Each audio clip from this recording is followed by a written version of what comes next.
Praise lord. దేవుని యొక్క నామాన్ని బట్టి ఈ దిన వాగ్దానంలో మీకు ప్రత్యేకమైన వందనాలు తెలియజేస్తున్నాను. దేవుని పట్ల ఎంతమంది ఈ వీడియోను ప్రతి దినము చూస్తున్నారో తెలియదు, కానీ దేవుని యొక్క ప్రణాళికను మనం ప్రతి దినము నేర్చుకోవాల్సిన అవసరత చాలా ప్రాముఖ్యమైనది. ఎందుకంటే అంత్య దినాల్లోనికి మనం వెళ్తున్నాం.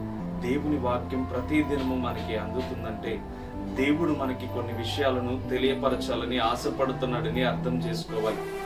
దేవుడు మనకి తెలియపరుస్తున్న ప్రతి ఒక్క విధానాన్ని బట్టి ఆలోచన చేస్తే ఎందుకు ప్రజల పట్ల దేవుడు ఇంత ఆశ్చర్యమైన కార్యాలను చేయడానికి, అద్భుతమైన మేలులను చేయడానికి దేవుడు మనకి ఎంతో నేర్పింపును గుర్తింపు చేస్తూ ముందుకు తీసుకువెళ్తాడు. అయితే ఇశ్రాయేలీయుల ప్రజలను దేవుడు ఎప్పుడైతే ఐగుప్తు దేశం నుంచి బయటికి రప్పించాడో, బయటికి రప్పించిన తర్వాత ప్రజలు ఏమాత్రము దేవుని యొక్క సందేశాన్ని మర్చిపోయి వారి యొక్క ఇష్టానుసరమైన జీవితానికి లోబడుతున్నారు.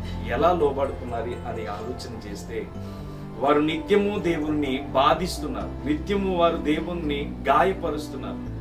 ఏ విధముగా గాయపరచగలుగుతున్నారు అని ఆలోచన చేస్తే ఇంతవరకు బానిసత్వంలో ఉన్నవారు ఎప్పుడైతే దేవుడు విడుదలనిచ్చి బయటికి తీసుకొచ్చి వారికి విముక్తినిచ్చాడో వారందరూ ఏం ఆలోచిస్తున్నారంటే వారికి స్వేచ్ఛ దొరికిందని చెప్పి ఆలోచన చేస్తున్నారు, కానీ దేవుడే ఈ స్వేచ్ఛను మాకు ఇచ్చాడని చెప్పి వారి యొక్క ఆలోచన ఏమాత్రము లేదు.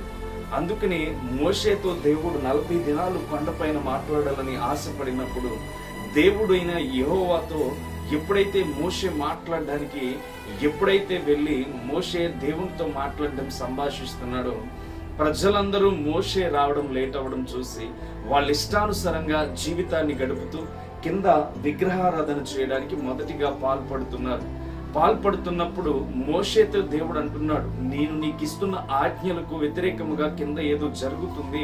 ఒకసారి మోషేని ప్రజలు దారి తప్పుతున్నారు, వారు వేరే దేవుడిని పూజించడానికి పోసిన విగ్రహాన్ని చేసుకొని వారు ముందుకు వెళ్తున్నారని చెప్పి తన యొక్క ఉద్దేశాన్ని తెలియపరుస్తున్నారు.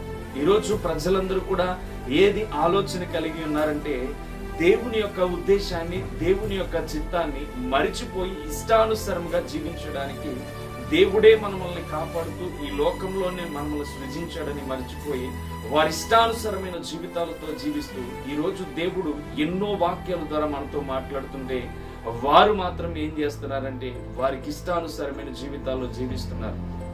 అయితే వారు చేసిన పొరపాటు ఏ రీతిగా వారికి దారి తీసిందంటే విలువైన కానాను అనే ప్రదేశంలో అడుగు పెట్టకుండా వారి జీవితాలను ఆటంకం పెట్టేసింది. ఎందుకంటే వారికి దేవునికి వ్యతిరేకముగా ఆలోచన చేశారు.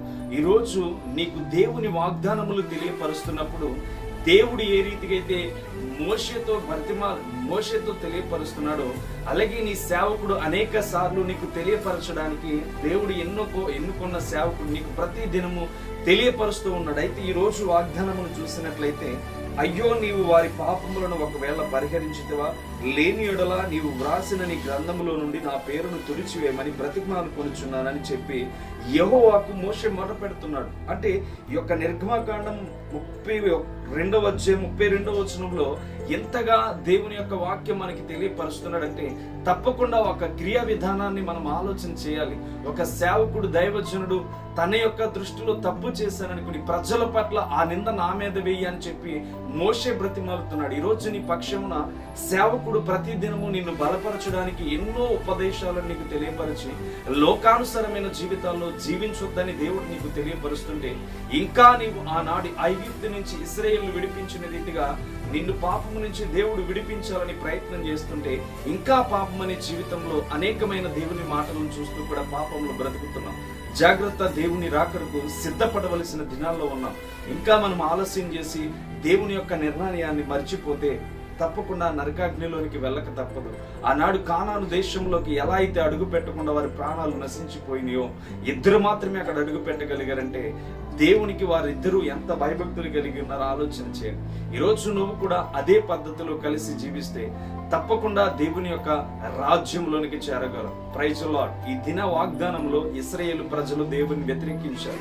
ఈరోజు నీ జీవితంలో వ్యతిరేకత ఉంటే తప్పకుండా తగ్గింపు కలిగి మోషే వంటి తగ్గింపు నీకు ఉండి ప్రజల పట్ల ఒక న్యాయం తీర్చేవాడిగా, లేకపోతే నిన్ను చూసి అనేక మంది నేర్చుకునేవాడిగా నీ జీవితాన్ని అమర్చుకుంటే తప్పకుండా దేవుడు నిన్ను ఆశీర్వదిస్తాడు.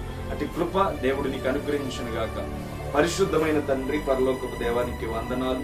ఈ పరిశుద్ధమైన ప్రేమను బట్టి బిడ్డలను దీవించండి, ఆశీర్వదించండి, కృప చూపి నింపి నడిపించండి, బలపరచండి.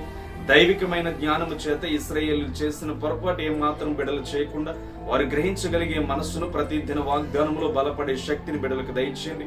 ఏ బలహీనతలో ఉన్న బిడ్డలు జయ జీవితాన్ని దయచేయమని, పరిశుద్ధాత్మ శక్తి చేత ముద్రించమని యేసుక్రీస్తు నామమున అడుగుచున్నాను తండ్రి, ఆమేన్. రాకడకు సిద్ధపడదాం, దేవుని కొరకు ఎదురు చూద్దాం. ప్రైజ్